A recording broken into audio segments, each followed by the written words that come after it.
الحمد لله نحمده ونستعينه ونستغفره ونؤمن به ونتوكل عليه ونعوذ بالله من شرور أنفسنا ومن سيئات أعمالنا من يهده الله فلا مضل له ومن يضلل فلا هادي له ونشهد أن لا إله إلا الله وحده لا شريك له ونشهد أن سيدنا وحبيبنا وشفيعنا وسندنا محمدا عبده ورسوله صلى الله تعالى عليه وعلى آله وأصحابه وبارك وسلم تسليما كثيرا كثيرا أما بعد فأعوذ بالله من الشيطان الرجيم بسم الله الرحمن الرحيم ولنبلونكم بشيء من الخوف والجوع ونقص من الأموال والأنفس والثمرات وبشر الصابرين الذين إذا أصابتهم مصيبة قالوا إنا لله وإنا إليه راجعون أولئك عليهم صلوات من ربهم ورحمة وأولئك هم المهتدون وقال النبي صلى الله عليه وسلم ليس منا من مات على العصبية أو كما قال صلی اللہ علیہ وسلم۔ قرآن مجید کی آیت اور نبی صلی اللہ علیہ وسلم کی حدیث پڑھی ہے۔ اللہ تعالیٰ سے دعا ہے اللہ تعالیٰ صحیح طرح سے بات کہنے کی، سننے کی، سمجھنے کی، اور پھر اللہ عمل کی ہم سب کو توفیق عطا فرمائے۔ قرآن مجید میں اللہ تعالیٰ کا ارشاد ہے وَلَنَبْلُوَنَّكُمْ بِشَيْءٍ مِّنَ الْخَوْفِ وَالْجُوعِ وَنَقْصٍ مِّنَ الْأَمْوَالِ وَالْأَنفُسِ وَالثَّمَرَاتِ، ہم تمہیں ضرور بھی ضرور آزمائیں گے خوف میں مبتلا کر کے۔ یہ خوف تمہیں جان کا بھی ہوگا، مال کا بھی ہوگا، تمہاری پیداوار میں کمی کا بھی ہوگا۔ ہر طرح کی آزمائشیں تم پر آئیں گی، اور اللہ کہتے ہیں صرف آئیں گی نہیں، وَلَنَبْلُوَنَّكُمْ ضرور بھی ضرور آئیں گی۔ کیوں آئیں گی بھائی؟ کیا معاذ اللہ یہ چاہتا ہے کہ دنیا میں فساد رہے، دنیا میں امن قائم نہ ہو، لوگ بھوک میں مبتلا ہوں، لوگ مسائل کا شکار ہوں؟ تو اللہ کو ان سب چیزوں سے کیا ملتا ہے بھائی؟ انسانوں کو پریشانیوں میں ڈال کے اللہ کو کیا فائدہ ہو رہا ہے؟ کیا والدین چاہتے ہیں کہ ان کی اولاد پریشانیوں میں رہے؟ لیکن حدیث میں تو آتا ہے بھائی اللہ کو اپنی مخلوق سے محبت ماں سے 70 گنا زیادہ ہے۔ تو پھر اللہ تعالیٰ کیوں انسان کو پریشانیوں میں بھی ڈالتے ہیں؟ وَلَنَبْلُوَنَّكُمْ بِشَيْءٍ مِّنَ الْخَوْفِ وَالْجُوعِ، خوف میں ڈالیں گے، بھوک میں ڈالیں گے، وَنَقْصٍ مِّنَ الْأَمْوَالِ، مال کا نقصان بھی ہوگا، وَالْأَنفُسِ، جانوں کا نقصان بھی ہوگا، وَالثَّمَرَاتِ، پیداوار کا نقصان بھی ہوگا۔ سارے ہی نقصانات اللہ نے ذکر کر دیے۔ تو اتنے سارے نقصانات میں ڈالنے سے اللہ چاہتے کیا ہے؟ اللہ بتاتے ہیں، میں بتاتا ہوں کیا چاہتا ہوں۔ میں نے دنیا کو دارالامتحان بنایا ہے۔ دنیا عیش کی جگہ نہیں ہے، مزے کی جگہ نہیں ہے۔ یہاں مزے ملیں گے تمہیں، لیکن یہ جگہ مزوں کی نہیں ہے۔ یہاں پیٹ بھرے گا تمہارا، لیکن یہ جگہ پیٹ بھرنے کی نہیں ہے۔ یہاں دولت ملے گی تمہیں، لیکن یہ جگہ دولت کمانے کی نہیں ہے۔ یہاں تمہیں صحت ملے گی، لیکن یہ جگہ صحت کمانے کی نہیں ہے۔ یہاں تم شادیاں کرو گے، لیکن یہ جگہ شادیاں کرنے کی نہیں ہے۔ یہاں تم لائف کو انجوائے بھی کرو گے، لیکن یہ انجوائمنٹ کی جگہ نہیں ہے۔ پھر کس کی جگہ ہے اللہ؟ یہ تو نے بنائی کیوں ہے؟ کافر کہتا ہے ایسا ہی بنا دی اللہ نے، کوئی وجہ نہیں ہے۔ کچھ کافر کہتے ہیں بنائی کہاں، بن گئی خود بخود ہمارا دماغ بن گیا، خود بخود ہماری آنکھیں بن گئی، خود بخود ہماری ناک بن گئی، خود بخود ہم سب بن گئے اور چل پھر رہے ہیں۔ آٹومیٹیکلی یہ سب کچھ ہو رہا ہے۔ ہو نہیں سکتا بھائی، آٹومیٹک مشین بھی بنائی جاتی ہے، بنتی نہیں ہے۔ مینول سے زیادہ تو آٹومیٹک مشکل ہے۔ پہلے مینول مشینیں ایجاد ہوئی ہیں، آٹومیٹک بعد میں، ان پہ زیادہ محنت ہوئی ہے۔ تو آٹو پہ بھی سیٹ ہونے میں ٹائم لگتا ہے۔ پہلے کوئی آپ کو ایک ٹریک پہ چلاتا ہے، پھر آپ آٹو ہو جاتے ہیں۔ جیسے کچھ لوگ دوسری شادی کرتے ہیں، پھر تیسری کرتے ہیں، پھر وہ آٹو پہ سیٹ ہو جاتے ہیں، کرتے ہی رہتے ہیں، ان کو روکنا پڑتا ہے بس کرو۔ کچھ لوگ میلے رہتے ہیں، گندے میلے گندے رہ کے سیٹ ہو جاتے ہیں کس پہ؟ میل کچیل پہ۔ کچھ صاف ستھرے رہ کے سیٹ ہو جاتے ہیں کس پہ؟ صفائی پہ۔ اب ان کو صفائی ستھرائی کی ترغیب دینے کی ضرورت نہیں ہوتی بھائی، وہ اسی پہ سیٹ ہو گئے۔ لیکن شروع میں سیٹ کوئی کرتا ہے یا خود آپ ہوتے ہیں؟ یہ کام آٹومیٹیکلی نہیں ہوتا۔ تو کافر تو آرام سے جان چھڑا لیتا ہے، وہ کہتا ہے بھائی یہ جو دنیا میں حوادث ہو رہے ہیں، جنگیں ہو رہی ہیں، میزائل آ رہے ہیں، ڈرون آ رہے ہیں، یہاں سے جا رہے ہیں، ادھر سے تشریف لا رہے ہیں، اور سائرن بج رہے ہیں جنگ کے، یہ سب کیا ہے؟ نیچرل، آٹومیٹیکلی یہ ہو رہا ہے، چلتا رہے گا ایسے۔ بیماریاں آئیں, پریشانیاں آئیں, کووڈ آیا, پوری دنیا کو لپیٹ لیا اس نے, موتیں ہوتی ہیں, ایکسیڈنٹ ہوتے ہیں, تو وہ اس کے پاس تو اس نے ایک جواب تراشا ہوا ہے جس کا قرآن نے بھی تذکرہ کیا, ان ہی الا حیاتنا الدنیا نموت ونحیا وما یہلکنا الا الدہر. بھائی یہ نیچرل ہے, دنیا کی زندگی ہے, اور زمانے کے تصرفات ہیں. زمانہ کسی کو اٹھاتا ہے, کسی کو گراتا ہے. زمانہ کبھی خوشیاں دیتا ہے. لوگ کہتے ہیں ٹائم, پہلے کہتے تھے وقت کی بات ہوتی ہے, بندے دی بات ہوتی ہے, تے وقت کی بات ہوتی ہے. اب کہتے ہیں ٹائم کی بات ہوتی ہے. کل کہیں گے ٹائم کی ٹاک ہوتی ہے. سب کچھ انگلش میں آہستہ آہستہ کنورٹ ہو رہا ہے. امام حضرات نے دعا بھی انگلش میں مانگنا شروع کر دی اب تو, اے اللہ ہماری تمام پرابلمس کو حل فرما دے. تو میں نے کہا امام صاحب کو چاہیے تھا, جب اتنی انگلش ہے تو حل کو سولو کہہ دیتے, اے اللہ ہماری تمام پرابلمس کو سولو فرما دے. اور اے اللہ کہنے کی کیا ضرورت ہے, او اللہ بولو, او اللہ. آہستہ آہستہ ہم کدھر کو کھسک رہے ہیں, سب ادھر کو کھسک رہے ہیں انگلش کی طرف. انگلش ضرور سیکھو, بین الاقوامی زبان ہے, میری اور آپ کی ضرورت ہے, لیکن اپنی زبان سے رشتہ مت توڑو بھائی. ہم بھی کسی چیز میں بیلنس ہے ہی نہیں, یا تو ادھر کو کھسک جاتے ہیں پورا, یا بالکل ہی دیسی ہو جاتے ہیں. خیر, تو کافر کے پاس تو جواب آسان ہے. کافر کا بچہ ہم کہتے ہیں نا جس کو, اس کے پاس جواب کیا ہے, آسان. اس کے پاس جواب آسان ہے بھائی, یہ تو خود بخود ہو رہا ہے, آٹومیٹیکلی ہو رہا ہے. کبھی بزنس اوپر جائے گا, کبھی بزنس نیچے جائے گا, اس میں اللہ کہاں ہے. وما یہلکنا الا الدہر. دہر ٹائم کو کہتے ہیں, زمانے کو کہتے ہیں, جس کو ہندی میں جمانہ کہتے ہیں. رمضان کو ہندی میں رمضان بولتے ہیں. رمضان میں مسلمان روزے رکھتے ہیں, یہ رمضان میں روزے رکھیں گے. بہرحال زبان کی بات ہوتی ہے, ٹائم کی بات ہوتی ہے. تو وما یہلکنا الا الدہر. کافر کہتا تھا ہمیں زمانہ ہلاک کرتا ہے, زمانہ ہمیں نوازتا ہے. نبی صلی اللہ علیہ وسلم نے فرمایا لا تسبوا الدہر, زمانے کو برا مت کہو, اس لیے کہ زمانہ کچھ نہیں کرتا, اصل میں کرتا کون ہے, اللہ کرتا ہے. یہاں مقصد یہ ہے کہ زمانے کی طرف یقینی نسبت, حقیقی نسبت نہ کرو. مجازن تو نسبت ہو جاتی ہے, کہ حقیقت میں کون کر رہا ہے بھائی, اللہ. کافر کو دھوکہ اس سے ہوتا ہے کہ اللہ جب کوئی کام کرتا ہے تو اس کے لیے سبب اختیار کرتا ہے. جو سبب اللہ نے پیدا کیا ہے نا, انہیں اسباب, تو اس کی توجہ اسباب کی طرف چلی جاتی ہے, اللہ کی طرف نہیں جاتی. اب دیکھو, دو دکانیں ہم نے دیکھی ہیں اس طرح بہت, دو دکانیں, دونوں لسی کی دکانیں ہیں, ذائقہ سیم. ایک کی دکان ایسی چل رہی ہے کہ روکنے سے رک نہیں رہی, وہ کسٹمر کو بھگا رہا ہے, یہ میں نے خود اپنی آنکھوں سے دیکھا ہے. اور دوسرا بیٹھ کے مکھیاں مار رہا ہے. وہ کہہ رہا ہے کوئی نہ پیے, کم از کم مکھی تو نہ پیے نا. لوگ نہ پیے کوئی بات نہیں ہے, لیکن یہ دکان میں نے مکھیوں کے لیے نہیں کھولی. اب کافر بولے گا بھائی اصل میں ہوتا یہ ہے کہ جب کوئی بندہ آ رہا ہوتا ہے تو اس کی دکان پہ رش دیکھ کے ادھر چلا جاتا ہے, اس کی دکان پہ رش نہیں ہے. بھائی ٹھیک ہے, لیکن یہ سبب اللہ نے اس کے لیے پیدا کر دیا, اس کے لیے پیدا نہیں کیا. تو جو اللہ کو مانے گا وہ اللہ کی طرف نسبت کرے گا. ہم دن اور رات اپنے اسباب کو ٹوٹتا ہوا دیکھتے ہیں. میرے والد صاحب اکثر ایک واقعہ بیان کیا کرتے تھے. پاکستان نیوی میں ایک ہارٹ اسپیشلسٹ ڈاکٹر تھے, جو ہارٹ اسپیشلسٹ نہیں بلکہ ہارٹ اسپیشلسٹ کے ٹیچر تھے, یعنی جو اسپیشلائزیشن کر رہے تھے ان کو پڑھایا کرتے تھے. کتنے بڑے اسپیشلسٹ ہوں گے. اور وہ ڈائیگرام بنا کے, پوری تصویر بنا کے سمجھا رہے تھے کہ دیکھو ہارٹ اٹیک ایسے ہوتا ہے اور اس سے بچنے کی یہ تدبیریں ہیں. والد صاحب نے بتایا کہ ٹیچنگ کے دوران, پڑھانے کے دوران ان کو اٹیک ہوا اور ان کی ڈیتھ ہو گئی. لو بھیا کر لو کیا کرنا ہے.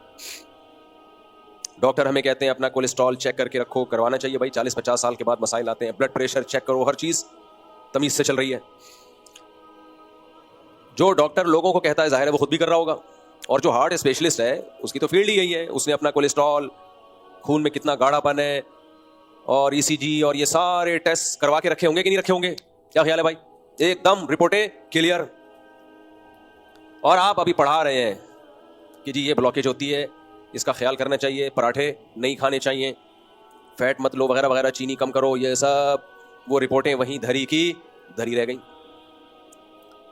اور وہ صاحب گرے اور ان کی ڈیتھ ہو گئی. یقیناً اس کا بھی کوئی سبب ہوگا, اس کا بھی کوئی سبب ہوگا, لیکن اس سبب کو پیدا کرنے والا کون ہے بھائی, اللہ ہے. سبب کیا ہوگا, ڈاکٹروں سے پوچھو تو کہتے ہیں کوئی کرنٹ آ رہا ہوتا ہے دل میں, وہ کرنٹ. جیسے ہمارے یہاں لائٹ ایک دم چلی جاتی ہے نا, کوئی وجہ ہوتی ہے ہم لوگ کے یہاں لائٹ جانے کی. جنگ نہیں بھی ہوتی تو بھی لائٹ گئی بھی ہوتی ہے, جنگ نہیں بھی ہوتی تو بھی بتیاں بجھی بھی ہوتی ہے. تو ہمیں تو انڈیا سے ویسے بھی کوئی اس لیے مسئلہ نہیں ہے کہ یہ مسئلے تو ہم پہلے سے دیکھ رہے ہیں. اب ڈرون گر رہے ہیں, اللہ ہدایت دے مودی کو. تو لیکن اللہ سے جنگ کی تمنا نہیں کرنی چاہیے, لیکن کراچی نے اتنے دھماکے پہلے دیکھے ہیں نا کراچی نے, تو ہمارا امیون سسٹم کافی اسٹرانگ ہوا ہے. تو وہ کیا ہوتا ہے کہ ڈاکٹر کہتے ہیں کہ ادھر کرنٹ آتا ہے دماغ سے دل کی طرف, بعض دفعہ بیٹھے بیٹھے وہ کرنٹ ڈسکنیکٹ ہو جاتا ہے, تو آپ کے دل کو انرجی نہیں ملتی, کرنٹ نہیں ملتا, اس سے وہ دھڑکنا چھوڑ دیتا ہے. میں تو ہر طرح کے لوگوں سے, آپ کو ڈرانا مقصد نہیں ہے کہ آپ ڈر جائیں کہ یار کرنٹ ہمارا نہ کہیں غائب ہو جائے, ڈرانا مقصد نہیں ہے, مقصد تو ڈرانا ہی ہے. جب تک ڈرو گے نہیں, اللہ کو مانو گے کیسے, اللہ کی مان کے کیسے چلو گے؟ یہ اتنا زیادہ دنیا سے دل لگا کے جو ہم بیٹھ گئے ہیں نا, ہر شخص نے یہ فرض کر لیا کہ میں 100 سال جیوں گا, مجھے کچھ بھی نہیں ہوگا, میں تو جوان ہوں, میری رپورٹیں کلیئر ہے, میں نہیں مروں گا. احمقوں کی اس جنت سے فوراً سے پہلے نکل آؤ.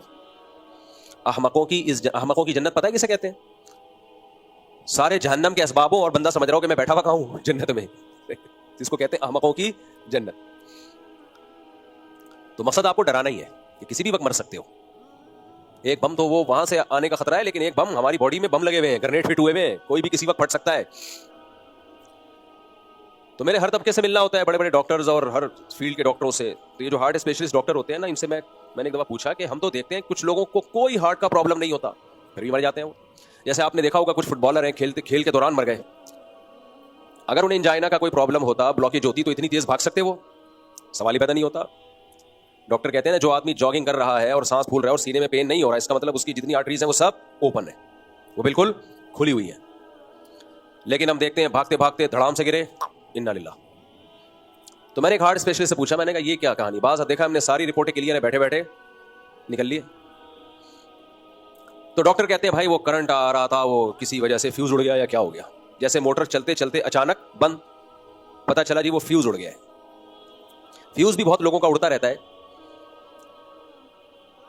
تو کافر کہے گا بھائی دیکھو وہ تو ایک نیچرل ہے, وہاں سے کرنٹ آتا ہے اور اچانک ڈسکنیکٹ ہو جاتا ہے, تو مرنا ہے. بھائی بات یہ ہے کہ اللہ نے جو اللہ دل کو اتنا مضبوط بنا سکتا ہے کہ 100 سال دھڑکتا رہے, وہ اللہ جس نے بچے کی پیدائش سے لے کے 60 سال 50 سال تک اس کرنٹ کو ڈسکنیکٹ نہیں ہونے دیا, وہ ایسا سسٹم بنا سکتا تھا نا کہ موت تک ڈسکنیکٹ نہ ہوتا.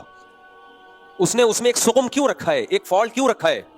کبھی کبھار وہ ڈسکنیکٹ بھی ہوتا ہے. وہ فالٹ اس نے اس لیے رکھا ہے بتانے کے لیے کہ میں نے تمہیں لوہے کا نہیں بنایا, میں نے تمہیں ایسا بنایا ہے کہ کوئی بھی کسی بھی ٹائم پہ مر سکتا ہے. اے اللہ, جاپانی جب مشین بناتے ہیں تو وارنٹی دیتے ہیں 20 سال کی, 30 سال کی, 100 سال کی, 500 سال کی وارنٹیاں بھی ہیں. اور تو احسن الخالقین ہے, فتبارک اللہ احسن الخالقین, تو سب سے اچھا بنانے والا ہے, اور تو 1 منٹ کی بھی وارنٹی نہیں دے رہا ہے. بھائی 1 سیکنڈ کی بھی اللہ گارنٹی نہیں دے رہا کسی کو کہ تو بچے گا, عصر تک بچے گا یا ظہر تک بچے گا یا کل تک بچے گا یا 50 سال تک بچے گا, کسی ایک کی بھی کوئی گارنٹی ہے نہیں ہے. تو کیا مطلب؟ ایک طرف اللہ کہہ رہے ہیں تبارک اللہ احسن الخالقین, سب سے بہتر بنانے والا کون ہے؟ میں ہوں. جاپان جب کوئی مشین بناتا ہے, روبوٹ بناتا ہے, ہو سکتا ہے ایسے روبوٹ بھی ہوں جن کی 100 سال کی گارنٹیاں ہوں. جاپان کا سائنسدان کوئی روبوٹ بناتا ہے تو 100 سال کی گارنٹی لے رہا ہے, اور اللہ انسان کو بنا رہا ہے 1 سیکنڈ کی بھی گارنٹی بولو نہیں. تو سمجھ میں نہیں آتا ہے. اللہ تو ایک طرف تو کہتا ہے میں زیادہ بہتر بنانے والا ہوں, تو نے ایسی مشین بنائی 1 منٹ کی گارنٹی نہیں, بیٹھے بیٹھے مر جائے بندہ. تو اس کا جواب اللہ دیتا ہے کہ اگر میں تمہیں گارنٹی دے دوں کہ تم 100 سال جیو گے تو تم پھر انسان کے بچے بن کے زندگی نہیں گزارو گے, پھر تم انسان کے بچے نہیں بنو گے. پھر تم بولو گے جس 99 سال کے بعد ہم توبہ کریں گے, پھر تم بولو گے اچھا بھی 100 سال تو اللہ نے گارنٹی دی ہوئی ہے, تو ٹھیک ہے 99 سال, بلکہ 99 بھی نہیں, جب 99 سال 11 مہینے 30 دن کے ہو جائیں گے, 31واں دن جو دسمبر کا 1 دن رہ جائے گا, اس کے بھی 24 گھنٹوں میں 23 گھنٹے 59 منٹ 59 سیکنڈ کے بعد توبہ کریں گے ہم. کیا خیال ہے بھائی؟ ابھی مجھے اور آپ کو بتا دیا جائے ہم نے 100 سال زندہ رہنا ہے, تو ایک دم سے ہمارا لائف اسٹائل چینج. یار 100 سال تو پھر دیکھیں گے یار, آخر میں سوچیں گے کیا کرنا ہے, ابھی تو عیش کرو, عیاشی کرو. ہمارے ایک دوست تھے, کلاس فیلو تھے, کلاس فیلو تو نہیں بس دوست تھے, تو انہوں نے 20-22 سال میں داڑھی واڑی رکھ لی ماشاء اللہ. تو ایک بندے نے ان کو بلا کے میرے سامنے بولا یار ابھی تمہاری جینے کی عمر ہے, تم لونڈے لپاڑے ہو, تم لڑکے ہو, ابھی سے تم نے کیا داڑھی واڑی رکھ لی, ٹوپی پہن لی, ابھی عیاشی کرو, دنیا میں گھومو پھرو, یہ تو آخری عمر کے کام ہیں, آخری عمر کے دھندے ہیں. جب تھوڑے ایجڈ ہو جاؤ گے اس وقت یہ چیزیں اچھی لگتی ہیں, ابھی کیا کرو عیش. لوگ کہہ رہے ہوتے ہیں بیٹا ابھی تمہاری عمر ان چیزوں کی کہتے ہیں نا بیٹا ابھی تمہاری عمر صوفی بننے کی نہیں ہے, یہ جب دادا نانا بن جاؤ گے تو کرنا. اور دادا نانا کم وقت بنتا کہاں ہے؟ شادی 40 سال میں کرے گا تو نانا دادا کدھر بنے گا؟ وہ دادے نانے ونس اپون اے ٹائم ہوا کرتے تھے, جب ٹائم پہ شادیاں ہوتی تھی. جوانی میں دادا بنتا تھا, محلے کا دادا ہو جاتا تھا تھوڑے دنوں میں. ابھی تو دادا مارکیٹ سے ویسے بھی شارٹ ہے اور ویسے بھی شارٹ ہو رہے ہیں. ویسے شارٹ کا مطلب یہ کہ بننے سے پہلے فوت ہو جاتے ہیں, اور ویسے شارٹ کا مطلب دوسرا والا ویسے جو میں نے بولا اس کا مطلب جو بنتے ہیں ان کی صحتیں اس قابل ہے ہی نہیں کہ وہ زندہ رہیں, بس ان کو پوتے کی اطلاع ملتی ہے اور وہ دنیا سے چلے جاتے ہیں کیونکہ صحتیں ایسی ہو گئی ہیں. پراٹھے پھوڑ پھوڑ کے اور بریانیاں اور وغیرہ وغیرہ پھوڑ پھوڑ کے. خیر, تو اللہ تعالیٰ انسان کی باڈی کی گارنٹی نہیں لیتے. کتنا بڑا پہلوان ہو, کتنا صحت مند ہو. ابھی 2-4 سال پہلے کوئی بہت بڑا باڈی بلڈر تھا, جم میں ہی اس کی ڈیتھ ہوئی ہے. تو جم میں ایکسرسائز کے دوران ٹہل گئے. اچھا ہم لوگ کیا ہے, جم میں دنیا سے جانے کا خطرہ زیادہ ہوتا ہے. باہر ملکوں میں نے دیکھا ہے جب کوئی ایکسرسائز کے لیے جم میں جاتا ہے اس کا پہلے بی پی چیک ہوتا ہے, اس کی شوگر چیک ہوتی ہے, سمجھ رہے کہ اس قابل بھی ہے تو اس کے بعد وہ اجازت دیتے ہیں. ہمارے یہاں ہوتا ہے کچھ چلے جاؤ. اب بعض دفعہ آدمی کی شوگر ویسے ہی لو ہوئی ہوتی ہے, اس کو پتہ نہیں ہوتا. شوگر کا پیشنٹ بن چکا ہوتا ہے, اس کو پتہ ہی نہیں ہوتا میں شوگر کا پیشنٹ ہوں. اس نے ایکسرسائز کی, اس کی شوگر اور زیادہ لو ہوئی اور وہیں سے لو بھائی, شوگر لو ہوئی اور کام ہو گیا, لو بھائی نکل لیے. بی پی بہت زیادہ پہلے سے لو ہوا ہے, تھوڑی ایکسرسائز کی, ایکسرسائز سے بی پی اور لو ہو جاتا ہے, پسینہ پسینہ نکلتا ہے, تو نکلا تو تھوڑا بہت اندر کچھ بچا تھا وہ بھی ختم. خیر یہ کیا قصے لے کے بیٹھ گیا میں. تو میں یہ کر رہا ہوں کہ دیکھو انسان کی باڈی کی گارنٹی اللہ نے نہیں لی. اور معاذ اللہ یا تو اس کی علامت ہے کہ وہ بنانے والا کی بنانے میں نقص ہے. ظاہر ہے بنانے والے کے بنانے میں نقص نہیں ہو سکتا.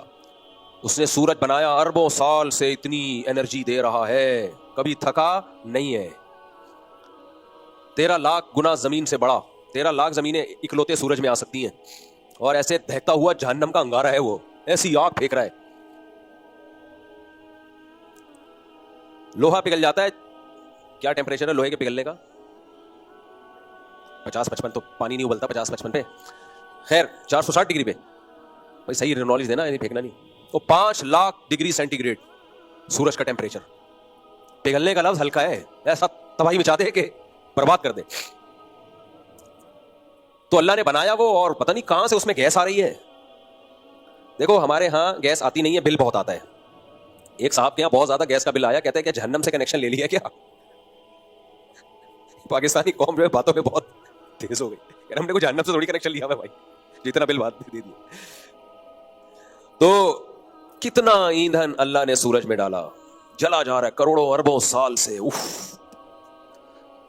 میں تو وہ ناسا کی ویڈیو بہت شوق سے دیکھتا ہوں, کوئی ویڈیو چھوڑتا نہیں ہوں میں, جو ناسا کی اپڈیٹ ساری ہوتی ہیں. اچھا لوگوں کو کچھ پتا نہیں ہوتا, لوگ کہتے ہیں کباڑ کا ڈبہ چھوڑا ہوا ہے وہ وہاں تک پہنچا کیسے. ہمارے یہاں ناسا سے بڑے سائنسدان ہیں الحمدللہ. جب میں لوگوں کے کمنٹ بھی پڑھتا ہوں, میں دیکھتا ہوں اس خبر کا لوگوں پہ کیا اثر پڑ رہا ہے.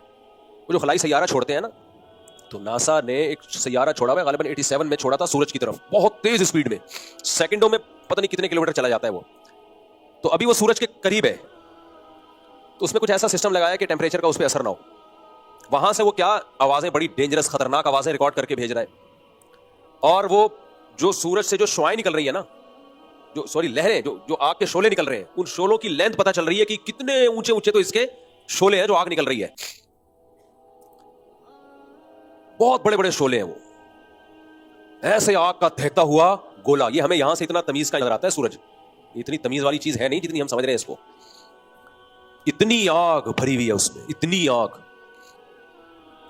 اور ہزاروں سال تو اس کے مرکز سے جو انرجی نکلتی ہے نا, جو لائٹ نکلتی ہے, ہزاروں سال اس لائٹ کو سورج کی تہہ تک پہنچنے میں لگتے ہیں, اور پھر 9 منٹ میں ہم تک پہنچ جاتی ہے وہ. تو قدرت کا ایک چیز قدرت کا شاہکار ہے. اور کمال کی بات ہے, وہ سورج کیا کر رہا ہے, زمین کو اپنے محور پہ گھما رہا ہے, زمین چاند کو اپنے محور پہ گھما رہی ہے, زمین چاند کو اپنے گرد گھماتے ہوئے سورج کے گرد بھی گھوم رہی ہے, اور سورج ان سیاروں کو اپنے گرد گھماتے ہوئے کہکشاں کے گرد گھوم رہا ہے. یہ ایسے چھپ چلتے چلے جا رہے ہیں تمیز سے, پریڈ ہو رہی ہے پوری. ما ترى في خلق الرحمن من تفاوت, تبارک الذی میں سورہ ملک میں اللہ کہتے ہیں فرجع البصر هل ترى من فطور ثم ارجع البصر كرتين ينقلب اليك البصر خاسئا وهو حسير, کہ تو اس کائنات کی وسعتوں میں ذرا نظر اٹھا کے دیکھ, تجھے خدا کی بنائی ہوئی چیزوں میں کوئی عیب نظر نہیں آئے گا. اللہ کہتے ہیں ایک دفعہ ذرا نظر گھما ثم مرجع البصر, نظر گھما کے تھک گیا ہے, بیٹھ گیا ہے, دوبارہ ایک دفعہ ہمارے کہنے پر دوبارہ نظر اٹھا کے دیکھ, آسمانوں کی وسعتوں میں غور کر. اس وقت آسمانوں کی وسعتوں میں غور کرنا ممکن تھا نہیں, بس یوں نظر اٹھائی یہی. آج تو آسمانوں کی وسعتوں میں غور کرنا آسان ہے, کتنے بڑے بڑے سیارے چھوڑے ہوئے ہیں سائنسدانوں نے. اللہ کہتے ہیں ثم مرجع البصر کرتین, دوبارہ اپنی نظر اٹھا, ایک دفعہ نہیں دوبارہ غور کر, بار بار. کرتین کا مطلب بار بار یہ کام کر. ینقلب الیک البصر خاسئا, اے کافر جو خدا کی تخلیق میں عیب نکالتا ہے, تیری نظر تجھ پر واپس لوٹے گی اور ذلیل بھی ہو چکی ہوگی, وہو حسیر, اور تھک چکی ہوگی. بعض دفعہ ذلت ہوتی ہے, تھکتا نہیں آدمی, وہ کہتا ہے دوبارہ ٹرائی کرتا ہوں میں. آپ گئے کسی طاقتور سے لڑنے کے لیے, اس نے ایک تھپڑ لگا دیا آپ کو, آپ ذلیل تو ہو گئے سب کے سامنے لیکن ابھی تھکے نہیں ہو. آپ کہتے ہو چلو دوبارہ ٹرائی کریں گے. دوبارہ گئے, اس نے پھر ایک چپیڑ لگا دیا, پبلک میں پھر ذلیل ہو گئے لیکن ابھی آپ تھکے نہیں ہو. ایک وقت آتا ہے مار کھاتے کھاتے آپ ذلیل تو ہو رہے ہو, تھک بھی جاتے ہو, بولتے ہو بھائی یہ نہیں ہو سکتا, اب میں دوبارہ یہ کوشش نہیں کروں گا. تو اللہ کہتے ہیں اس کائنات کی وسعتوں میں جب تم غور کرو گے, اس کائنات کی وسعتوں میں آسمانوں میں دیکھو گے, غور کرو گے, نظر دوڑاؤ گے, تو ایک دفعہ جب نظر دوڑاؤ گے کہ اللہ کی بنائی ہوئی تخلیق میں کوئی عیب نکالے ہم, تو تمہاری نظر ذلیل ہو جائے گی, تھکے گی نہیں. تم کہو کہ دوبارہ ہم تحقیق کریں گے, بھائی شاید کچھ اللہ کی بنائی ہوئی مخلوق میں کوئی عیب ہم تلاش کر سکیں, لیکن جب بار بار ہمارے مشورے پر یہ کام کرو گے, ہم تمہیں حکم دے رہے کرو, تو ایک وقت آئے گا خاسئن بھی ہوگی, حسیر بھی ہوگی, حسرت سے تھکی ہوئی اور ذلیل بھی ہو چکی ہوگی. کوئی بھی چیز اٹھا کے دیکھ لیں کائنات میں, مچھر پہ غور کر لو, پاگل ہو جاتا ہے آدمی, یار اللہ نے اتنی سی مخلوق کو ایسا زبردست بنایا ہے, 100 آنکھیں اس کی کھوپڑی پہ لگا دی, اتنی سی کھوپڑی پہ 100 آنکھ, تبھی مچھر 360 پہ دیکھتا ہے, 360 پہ دیکھ رہا ہوتا ہے مچھر. نہیں آئی سمجھ میں, ہم سمجھ لیتے ادھر کو جا رہا ہے, ادھر نظر آ رہا ہے, نا وہ پیچھے دیکھ رہا ہے کہ بندہ بیٹھا ہوا ہے, ابھی اس کا خون چوسنا ہے, اور یہ کام مچھر نہیں کرتا, مچھریا کرتی ہے. مادہ مچھر خون چوستی ہے, نر مچھر خون, کچھ چیزیں کامن ہوتی ہیں, استغفر اللہ. تو مادہ مچھر کیا کرتی ہے, خون چوستی. نر مچھر نہیں, مادہ مچھر کو انڈے دینے ہوتے ہیں نا, تو اس کے لیے اس کو خون چاہیے ہوتا ہے. اب دیکھو ہمیں ہی کاٹتی ہے اور ہمارے ہی خون پہ انڈے بھی دیتی ہے, یعنی اس کی ماں نے ہمارا خون پیا تھا تو اس کو جنا تھا. احسان فراموشی ہے یا نہیں ہے؟ ہمارا خون نہ پیا ہوتا تو اس مچھریا کی ماں نے اس کو جنا ہوتا نہ, ہمارا خون پی کے اس کی ماں نے اس کو جنا. اس کا شکر کا تقاضا یہ تھا ہمارا خون نہ پیتی, کہ بھئی مجھے تو زندگی انسان کے خون کے پینے سے ملی ہے, میری ماں نے ان کا خون پیا تھا مفتی صاحب کا, تو میں پیدا ہوئی, یا آپ مفتی صاحب کا یا مستفتی صاحب کا جو بھی ہے, تو اس کا تقاضا. لیکن کہتی ہے نہیں, میری ماں نے تیرا خون پی کے مجھے جنا تھا, اب میں بھی تیرا خون پی کے اپنے بچوں کو جنوں گی. اٹ از کالڈ احسان فراموشی. بہت بڑی احسان فراموشی ہے جو استغفر اللہ, جو مچھریا کو نہیں کرنی چاہیے. خیر, تو کیا بات کر رہے تھے یار, کدھر کو نکل گئے ہم. ہاں, اللہ تعالیٰ کہتے ہیں ما ترى فی خلق الرحمن من تفاوت, تمہیں رحمان کی تخلیق میں بنائی ہوئی چیزوں میں کوئی عیب نظر نہیں آئے گا. عیب کا مطلب کیا ہے, جس چیز کو جیسا بنانا چاہیے تھا نا, ہونا چاہیے اس کی نیچر کے مطابق, بالکل ویسا ہی بنایا اس کو, بالکل ویسا بنایا.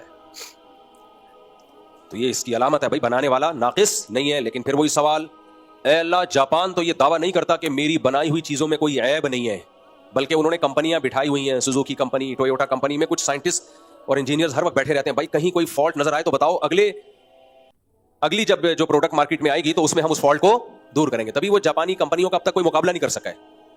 اس کی وجہ یہ ہے کہ جب کوئی کمپنی لاتی ہے نا کچھ پروڈکٹ مارکیٹ میں, تو جاپان اس سے ایک اسٹیپ آگے جا چکا ہوتا ہے. تو لیکن جب جاپان چیزیں بنا رہا ہے بھائی, وہ کہہ رہے ہیں, میں یہ دعویٰ نہیں کرتا کہ کوئی فالٹ نہیں ہے, ہو سکتا ہے, ہمیں بتائیے, کمپنی اس کو اگلی دفعہ میں ٹھیک کر دے گی. لیکن پھر بھی وہ گارنٹی لیتا ہے 100 سال کی, 150 سال کی, 200 سال کی, 50 سال کی گارنٹیاں لے لیجیے. اللہ کہہ رہے ہیں میری بنائی ہوئی تخلیق میں کوئی فالٹ نہیں ہے, لیکن گارنٹی نہیں لے رہا. اتنی سی بھی گارنٹی نہیں ہے. بعض دفعہ تو اللہ نے, فرشتے نے ماں کے پیٹ میں لکھ دیا ہوتا ہے یہ بچہ پیدا ہونے سے پہلے مرے گا. یہ ماں کے پیٹ میں لکھ دیا جاتا ہے کہ یہ بچہ پیدا ہونے سے پہلے مر جائے گا, یہ پیدا ہوتے ہی مر جائے گا, یہ پیدا ہونے کے سال بعد مر جائے گا, یہ پیدا ہونے کے 2 سال بعد مر جائے گا, یہ 50 سال کا ہو کے مرے گا, اور یہ 100 سال کا ہو کے بھی نہیں مرے گا. جیسے طارق بھائی, اللہ ان کی عمر میں بہت برکت ہے ماشاءاللہ, اللہ اور برکت دے ان کی عمر. ان کے ساتھ کے جتنے تھے مارکیٹ سے, ہماری مسجد کمیٹی کے پرانے صدر تھے, اللہ نے ان کو بڑا اسٹیمنا دیا ہے, حوصلہ دیا ہے, بہت ساری بیماریاں جھیلی ہیں انہوں نے. اچھا, جب بھی مجھ سے ملتے ہیں, مفتی صاحب میرا آخری وقت ہے, بس میں جا رہا ہوں. 20 سال سے یہ کہہ رہے ہیں, اللہ اور برکت دے ان کو, میرا مقصد ان کا مذاق اڑانا نہیں ہے, ان کو اپریشیٹ کرنا ہے. تو 20 سال سے کہہ رہے ہیں مفتی صاحب میں گیا, اور واقعی بیماریاں دیکھ کے لگتا گئے, ان کے علاوہ ان کے ساتھ کے سب چلے گئے. تو جب میں ان کو دیکھتا ہوں کہتا ہوں صاحب بس میرا آخری وقت ہے. راشا بھی ہے نا ان کو, بس میں جا رہا ہوں. میں کہتا ہوں آپ طارق بھائی انشاءاللہ نہیں جاؤ گے, اللہ نے اپنی قدرت دکھانے کے لیے آپ کو زندہ رکھا ہوا ہے, اور مزید 20-30 سال اللہ آپ کو انشاءاللہ رکھے گا, کیونکہ میں نے دیکھا ہے جو نہیں ہل رہے تھے وہ ہل گئے. آپ ہل رہے ہو مگر ہل نہیں رہے آپ کو اللہ اور لمبی زندگی دے گا. اس کی ایک وجہ ماشاءاللہ اللہ سے تعلق بھی ہے. جس کا اللہ سے تعلق ہوتا ہے ویسے خوش رہتا ہے, وہ ٹینشن زیادہ لیتا نہیں ہے وہ. خیر, تو بھائی اللہ تعالیٰ نے انسان کو بنایا, اور اللہ کہتے ہیں میری بھی بنائی ہوئی مخلوق میں کوئی فالٹ نہیں ہے. یہاں ایک اشکال ہوتا ہے کہ معذور بچے بھی تو پیدا ہوتے ہیں اور اس طرح بھی تو ہوتے ہیں. دیکھیں وہ بھی اللہ کی تخلیق کا ایک حصہ ہے. اللہ اگر کبھی کسی کو معذور پیدا ہی نہ کرتا تو پتہ کیسے چلتا کہ معذوری کیا ہوتی ہے. عربی کا ایک مقولہ ہے, تعرف الاشیاء باضدادها, ہمیشہ کسی چیز کو پہچانا جاتا ہے اس کے اپوزٹ سے. نابینا اگر نہ ہوتے تو آنکھوں کی نعمت کا پتہ نہ چلتا. تو اس 100 میں ایک آدھ اللہ نے اس لیے رکھا ہے, وہ بھی اللہ کی تخلیق کا ایک حصہ ہے, اس کی حکمتوں کا ایک حصہ ہے. فالٹ کا مطلب کوئی کام بغیر حکمت کے اس نے نہیں کیا, ہر کام حکمت سے کیا ہے. ہر کام میں کوئی نہ کوئی حکمت ہے. تو اللہ تعالیٰ کی حکمت نے تقاضا کیا کہ انسان کی زندگی کی گارنٹی نہ لی جائے. کسی پر کسی بھی وقت میں موت آ سکتی ہے. اس کی وجہ کیا ہے اللہ خود بتاتا ہے قرآن میں. کافر کہتا ہے کوئی وجہ نہیں ہے, بس ایسے ہی ہے. اللہ کہتے ہیں نہیں بھائی ایسے ہی کچھ نہیں ہو رہا. لیبلوکم ایکم احسن عملا, اللہ نے دنیا میں غم اور پریشانیاں اس لیے رکھی ہیں اور موت اس لیے رکھی ہے کیونکہ اللہ تمہیں آزمانا چاہتا ہے. اگر موت نہ ہوتی, پریشانیاں نہ ہوتی تو رزلٹ کیا نکلتا؟ رزلٹ یہ نکلتا کہ سارے انسان اللہ کے نافرمان بن جاتے.